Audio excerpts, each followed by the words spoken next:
मैं बंसीलाल स्वामी गोवर्धन नगर कृष्णनगर का रहने वाला हूँ।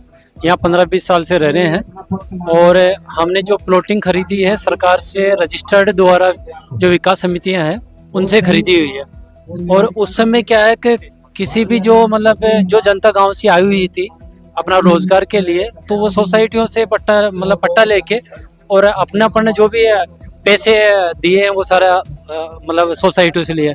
उसके बाद लाइट कनेक्शन हुआ है, सीवरेज हुआ है, बिजली के बिल आते हैं, लोग बाग रजिस्ट्री कराए हैं। और जब तक यहाँ पे कोई हाउसिंग बोर्ड का कोई बोर्ड वोर्ड नहीं था, मतलब किसी लोगों को मतलब जो जनता है वहाँ पे किसी को भी पता ये नहीं था कि हाउसिंग बोर्ड का यहाँ कोई लेना देना है या नहीं है, और नहीं किसी को अवेयर था। उसके बाद में मतलब अगर जैसे अभी ये जो सत्यासी कॉलोनी का तोड़ने का ऑर्डर आया है उसका तो यही है कि देखो कितने लोग बाग बेघर हो जाते हैं। जब भी मतलब सरकार कहीं पे दूसरी जगह आपदा हो जाती है वहाँ करोड़ों अरबों रुपए देते थे, और जब 99% 90% लोग बाग यहाँ रह रहे हैं उसके बावजूद इनको मतलब इनके घरों को तोड़ना चाह रहे।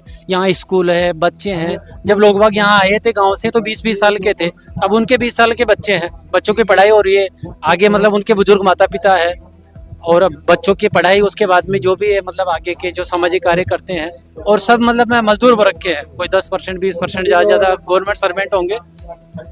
अब इसका यही समाधान है भी ठीक है, जैसे राजस्थान हाउसिंग बोर्ड या जेडीए है तो अभी जो उनका जो मतलब जो नियमन करने का शुल्क है भाई वो उसका अगर जनता वहन करते वो कर दे, कुछ परसेंट राजस्थान सरकार करे और कुछ पब्लिक के ऊपर करे, तो वो समाधान है। तोड़ना समाधान है जेडीए का काम या हाउसिंग बोर्ड का क्या काम है? लोगों को बसाना। तो भाई हम बसे हुए हैं, उनको क्यों हटा रहे हो भाई? ठीक है, जो भी शुल्क बनता है, अब गलती तो बोली वाली जनता से हुई है, इतने अवेयर थे नहीं कि ये मतलब कृषि भूमि है या अवाप्ती का नाम किसी को पता ही नहीं था, मतलब जानते भी नहीं थे।